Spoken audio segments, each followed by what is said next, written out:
And hello good people of the internet, it is I, Tommy Kelly. This is Adventures in Woo Woo, and welcome to another Ask Me Anything questions and answers vlog, where people over on Patreon and on Discord ask me questions, send me questions, and I answer them to the best of my ability, given my current understanding, with the caveat that I might change my mind about these answers at some point in the future if I get more information, or I learn something new, or I just change my mind because my opinion has changed. Usually what I do is I go to some nice little location and I put up my tripod and stand there and just answer the questions for about 20 minutes in one place. What I thought I'd do today is bring you somewhere kind of interesting. This is a place called, well, we're going to go to a place called Ladywell Shrine, which is a Catholic holy place that is dedicated to Our Lady, Mary, Mother of God. Oh, many names this woman has. And it's very close to the house that I grew up in. So I spent a lot of time there, but they have since all done it up. There's a thing about this place is that every year on the dot, 14th of August, I think during the Feast of the Assumption, a miracle happens. Every year. So let's go check that out.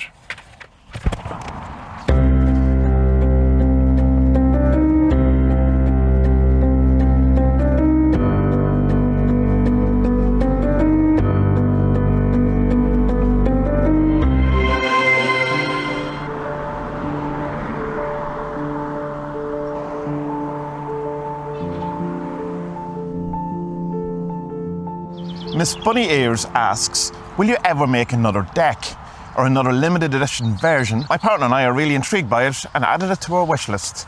Awesome. I hope you like it when you get it.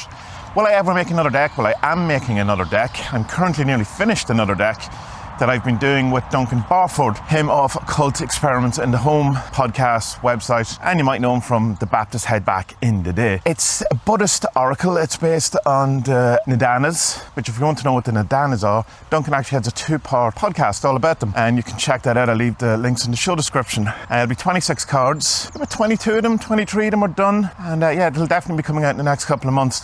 He's writing the book for it, which is the first version completely done. If you want to see it in the work in progress, I've been posting all my art as I've been going along over on Patreon. So if you want to get in on that now and have a look at how it all looks, you can see that right now. Now, with regard to will I ever do another limited edition deck, I'm sure I will. Why wouldn't I? People seem to like them and I seem to like them, so it works out well. What I was thinking of doing, and I'm probably more than likely definitely going to do, is I'll have a limited edition deck that will only be available once a year for around Halloween, for the birthday of the 47th, around that time. I'm pretty sure it's going to be a monochromatic deck because I've been working on that, on the look of it, and it looks really, really well. So it'll be like available for a week once a year. So that should be cool. So yeah.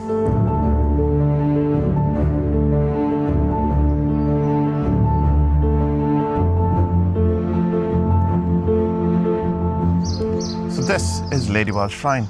And what is the miracle, you say? Well, every year the water rises in the well and overflows at the exact time. Now, the skeptical among you may say, well, that's not true, or that there's some kind of mechanism involved. And I have heard that there is often a fire engine in the area, but I don't know how true that is. I've never actually come on the day.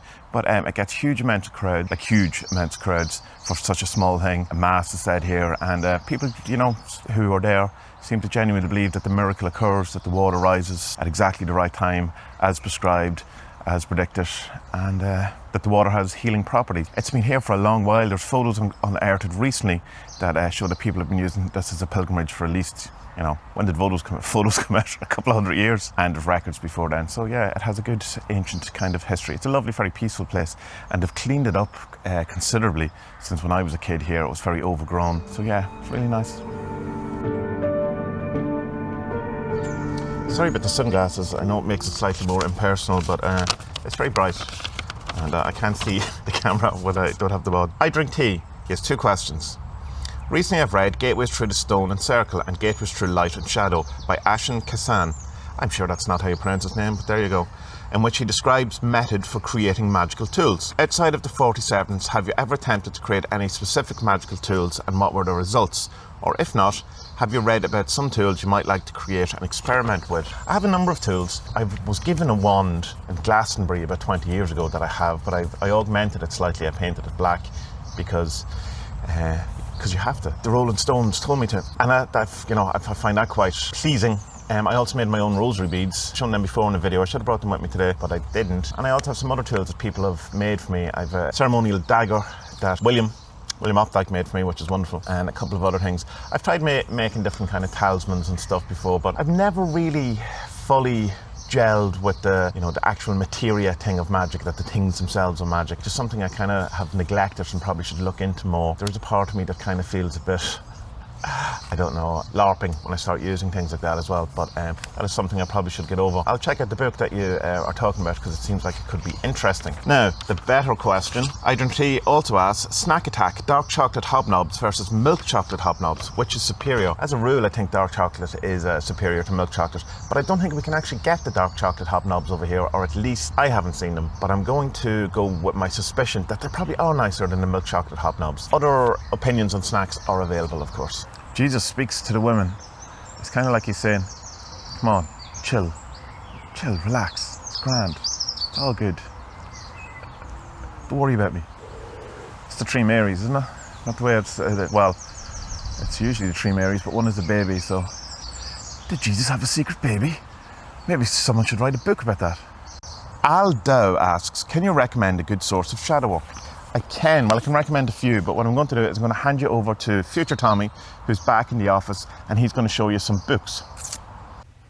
Okay, some books. And this isn't exhaustive, obviously. There is some other places where you can find some good shadow work stuff, but this is what I recommend right this second. I suppose the daddy of it all, Jung.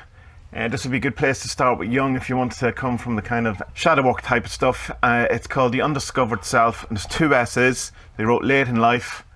And it's a good introduction. Next, I would recommend Philosophical Midwifery, or Midwifery, depending on your preference, by Pierre Grimes. Unfortunately, this book is out of print, but I've been reliably informed, or actually Max has been reliably informed over in Discord, that it is about to come out in a new edition any time now. What you can get at the minute from Pierre Grimes is the Pocket Pierre Unblocking, but they're not great. They kind of are a good supplement to the other book, but even with the other book, the Philosophical Midwifery, you're not fully going to get the process without looking at a few examples of him going through it. There's actually loads. There's 50 or 60, possibly 100 examples of him going through it on his website, the Noetic Society, mostly aimed at dreams, but the process is exactly the same. It's really good, and I've talked about it in different places before, so I won't labour the point on it, but it's really good. Magia by Alan Chapman has a whole section called Binding, which comes from Philosophical Midwifery. It's a kind of an augmentation of that, and kind of, I suppose, instills a bit more magic nomenclature in it, but also a kind of bit more magic sense in it as well. That book, though, or even if you listen to the audios, you're still not going to get a full appreciation of how to do binding. I can't imagine anyone will learn how to do an actual binding from reading the book. You understand the principles behind it, but there's a kind of thing that you have to see it in action, and even when you see it in action a number of times, you still can find it hard to get it, and you'll have to go through a few of them with other people and go through a number of them in order to really grasp it. But when you do grasp it, when you do get the idea of it, it's really good and very helpful, and it's been very revelatory for me. The last one I would suggest to you is Alejandro Jodorowsky. This one I haven't read, but it's the only book of his at the minute I can get to hand. The actual one I wanted to show you is Cyber Magic. He's a very kind of unique take on approaching shadow work or dealing with the past or trauma or family stuff or whatever. This is about family lineages and going through the whole kind of your family lineage and finding out where all of your stuff comes from. I'm looking forward to getting into it, but I haven't, so I can't give it a full recommendation, but I do give him a full recommendation, particularly the book Psychomagic and the documentary Psychomagic, and all of his other things as well. Other stuff, if you want to look into it, there is Byron Katie's The Work, which some people really like, some people don't. Depends on your kind of type of person you are, I suppose, what exactly you're looking for. You can also have Ken Wilber's 123 or 321 process, where you look at everything from third person, second person, then a first person view. You kind of twist the whole kind of thing round. That can be quite helpful and that can be quite useful, but ultimately didn't get me to the point of being able to really get into it in the way that, say, therapy did, or Philosophical Midwifery come binding. So yeah, hope that helps.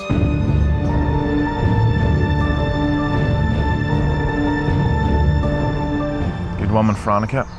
Always making sure to get the merchandise sorted and make those screen prints. So I've got a bit of shade going on here.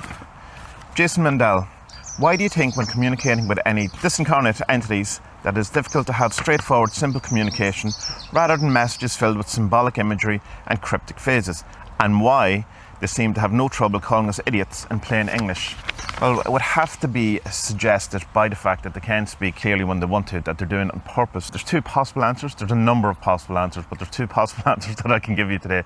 One is that our world is so different from their world that the only way that they can kind of communicate what they're trying to say to you is by through kind of symbols, metaphors, allegories, all of that kind of stuff. But that would kind of be ruled out by the fact that they can very easily just call us idiots. So they know more or less how this place works. I think the second kind of reason, and the reason I kind of buy into, is because what they are actually doing is planting seeds, dropping stones into water and letting ripples come out. That it's the initial giving of the symbol or the metaphor or the allegory is kind of not the most important. It's what happens after that's done. It's the message, the meaning that you give it, the syncs that occur after that, the discovery. You know, you go looking into these things. What does it mean? What does it mean from a different place? You know, the kind of education that you do around it.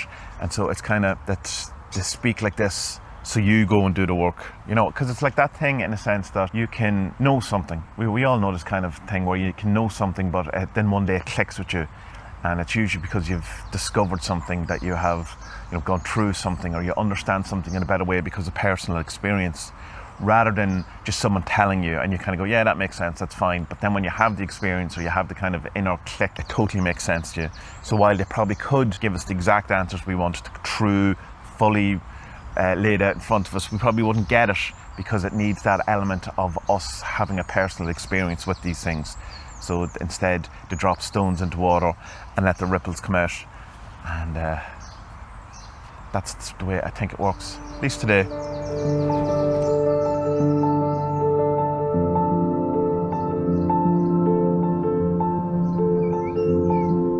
Alice LeVay, what do you think about the whole nature versus city environments for working magic making a connection? Why is nature seen as magical and city seen as the antithesis of it? I'm not sure it really is. I know in some circles it is, but I know in other circles it's really not. And city is definitely seen as something that's quite magical. In Pieces of 8, I think Mr. White talks about the whole notion of city spirits and installation of Astaroth, as far as I remember, into your local area.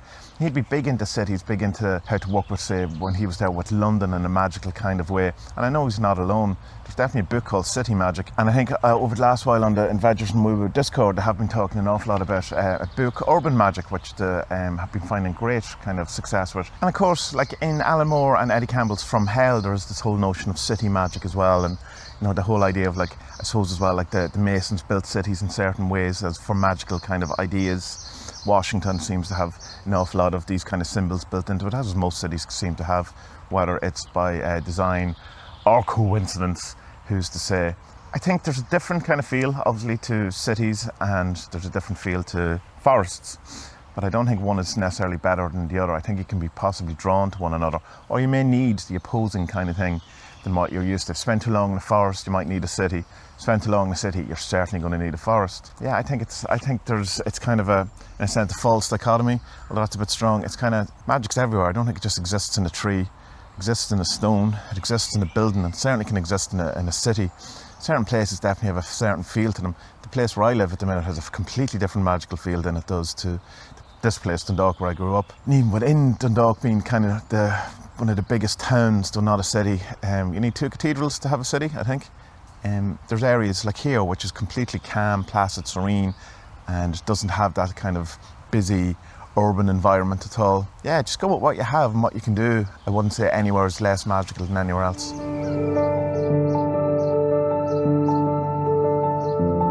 Braxis asks, any particular piece of Forteana that catches your interest more than most? My favourite bit of it is out-of-place objects, or things that shouldn't exist. You know, like when a battery turns up. It's the Iraqi battery from, 50 million years ago, whatever actual day it is, from a time where it really shouldn't exist. There's a whole subreddit called Cultural Layer, which is about kind of notion of how things get built on top of each other. There's a bit of a conspiracy element to it as well. There, of course, there would have to be, given it's Reddit, that gets into mud flood stuff as well, which I don't buy into, but I find it interesting, you know, I find it very entertaining. But that there's a whole kind of layer of history that's hidden in some way below this facade. But I also kind of like when things turn up that shouldn't be there, like the Swiss watch that was found in a sealed 400-year-old tomb. The watch is only 100-year-old. Like, how did that get there? Or because it only needs like one kind of mad thing to appear for the whole thing to fall apart. But yeah, I suppose when these things do turn up, and if you Google, you'll find a load of kind of examples. People just tend to go, oh, that's weird. And let's move on with the mainstream story that we've been telling each other for years anyway. I do kind of like the idea that there's like 100 years added to the timeline, or 100 years missing. People go so far to say that there's 1,000 years that has been totally made up of history. I like it. I like to entertain it. But if it came to like a vote, an actual vote, that to bring something into law, I'm not going to vote for it. Like, it's like a lot of these kind of stuff, they're interesting and fun, but I don't think you should be making any life decisions on them or whatever. But at the same time, you should always keep your mind open around these things. Given how we know how much media manipulates things and how easily people forget, it isn't to say that history isn't exactly the way we've been told it is. And I don't even necessarily mean that has to be deliberately lied to us about, but I mean, like, we don't know. Most of it's a guess. Yeah, so that's why I always find it really interesting, those kind of out of place things where it's like, like photos of a hipster in the 1920s, or someone in a black and white film on a mobile phone, or all of these things. I just love it. Not necessarily from the time travel aspect of it, but just that it injects the weirdness. You kind of go, oh no, this place is a bit weird. We don't really know what's going on here. And I find that fascinating and fun. So yeah, that's my favourite bit of Forteana. Maybe it's pronounced Forteana? Forteana? Fortean? It is Fortean, isn't it? Anyway, yeah, that's my favourite bit of Fortean area.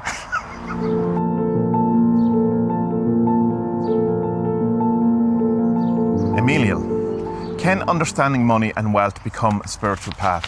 I think, not that it should become or could become a spiritual path, I think it's a necessity in some way on the spiritual path, because I think until you kind of have your basic needs met, it's very hard to make an awful lot of progress in anything, never mind magic or the occult or meditation or whatever it is you're trying to do. If you're constantly worried about having to pay rent or eat or whatever it is, wash your clothes or any of these things that we need money on, that we kind of assume everyone has access to this infrastructure. But when you don't, it's very hard to care about awakening or care about doing any other magic other than getting out of this. And it's the same for anything, like when you're in, a broken relationship or you're in a breakup or whatever, it's hard to see past that. And you have to kind of get past that in order to get on to the next stage.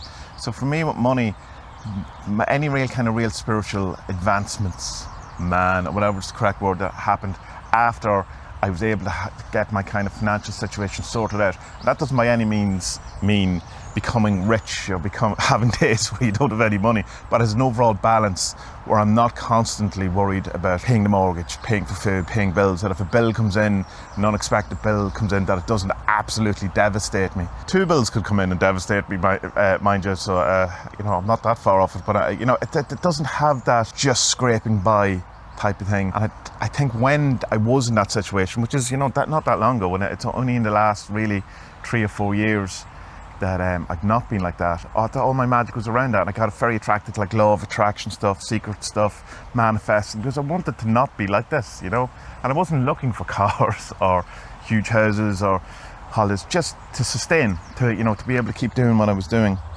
And eventually it did work out, but it was only after that then I could get more into the other stuff. So I'd say it could, maybe that's not really the answer or the question you're asking, but that would be my answer to the first bit. I think it's a necessity to be part of it. The other part of it would be that I don't think material existence is wrong. I don't have a moral objection to people using magic for improving their material existence. So we recently had a conversation on the Adventures in Woo-Woo Discord where we were talking about offerings, and it was kind of the notion of where it became about an exchange and stuff like that, and that Spud in particular didn't feel, he doesn't have a kind of a drawing towards that kind of thing because he doesn't have that kind of relationship with spirits or stuff or whatever.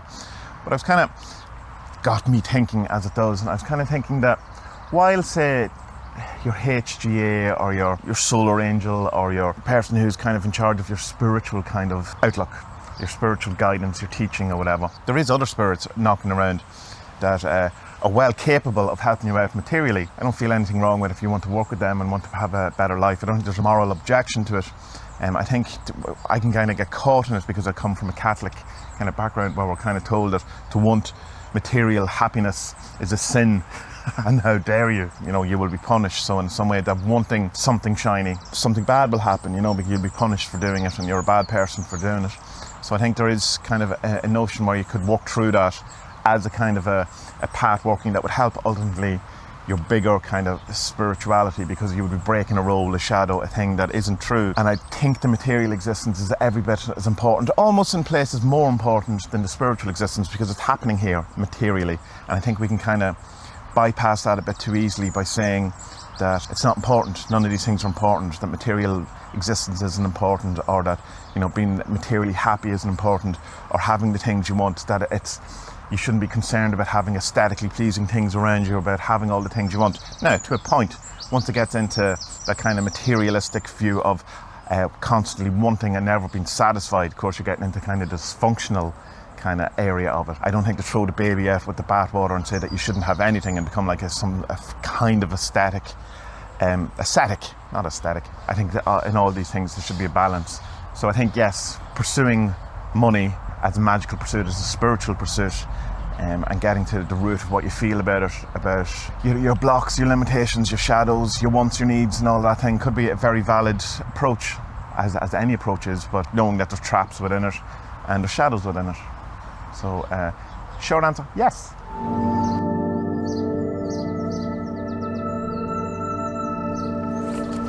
And so finally we come to the last question, and it's Grayson. Do you ever wonder if all this occult stuff is complete bullshit? What do you do when you're doubting it all?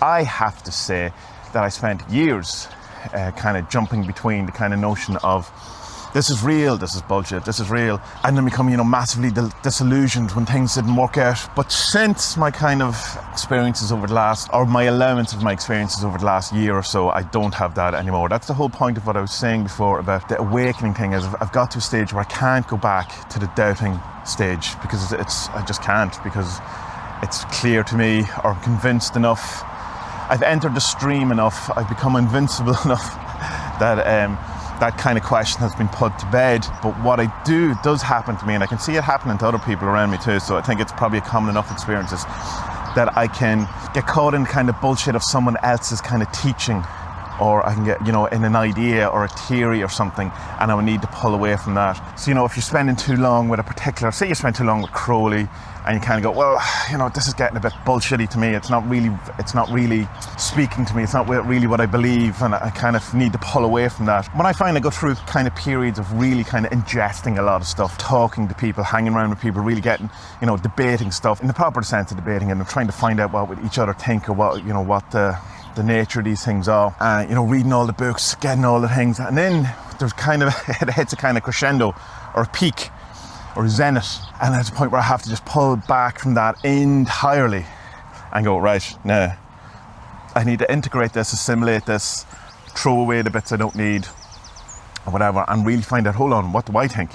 Because I kind of get lost in the minutiae or the milieu of all of the stuff I've been surrounding myself with. And I can see it with other people too, where they kind of get into it, and there's kind of a breaking or a tipping point where they kind of go, oh, hold on, I just need to pull out of this for a while and go off on my own and find out what I need. You can see it a lot in groups. If there's a bit of, not necessarily in a negative way, group thinking on, but if there's a particular conversation that's happening regularly, or something that it's not jiving with you or whatever, but you kind of get caught up in it, or you find yourself arguing in the middle of it, going, hold on, I don't really care about this, why am I arguing this? Well, apart from the fact that there might be a bit of a shadow in that, there's also that thing that you can just get caught up in other people's kind of opinions, and I do kind of rebel in one sense against that, to a point where I want to pick people's brains, I want to understand where they're coming from, I want all of that. Then at the end of that, I want to be allowed to have my own opinions about it, that I want to be able to talk to people who know things, or read books or whatever it is, but at the same time draw my own conclusions, and not kind of have to be forced into a belief about something just because that's the teaching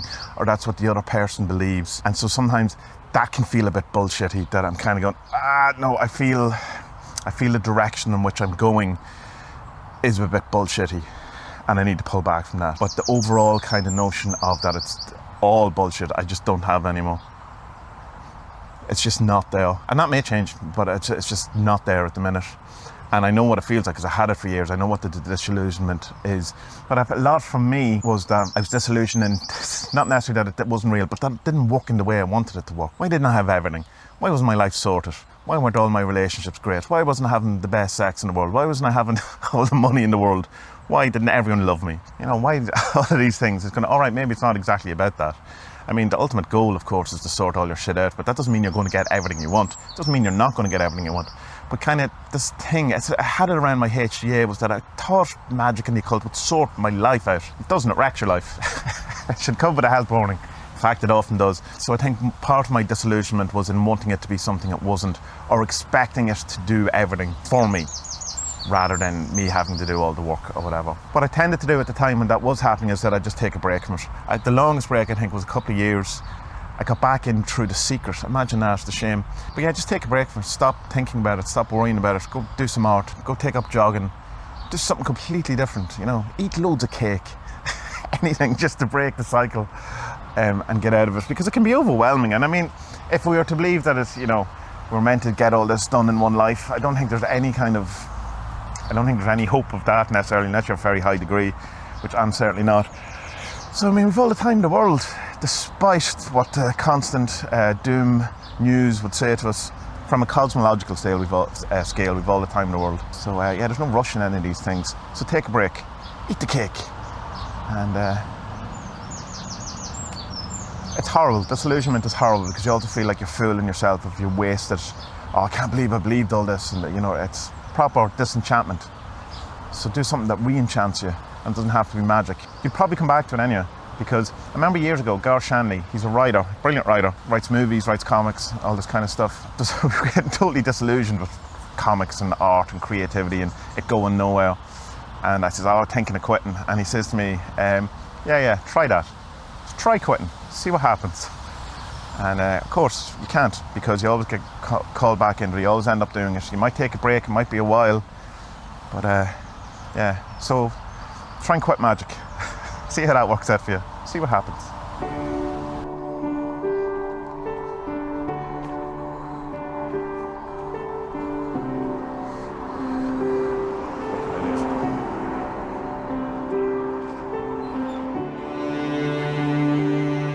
So that's it for another month.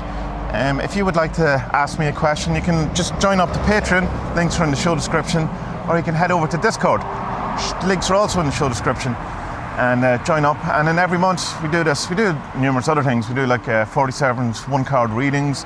There's a weekly Tasta, Tommy and Spud Talk About podcast, mostly weekly.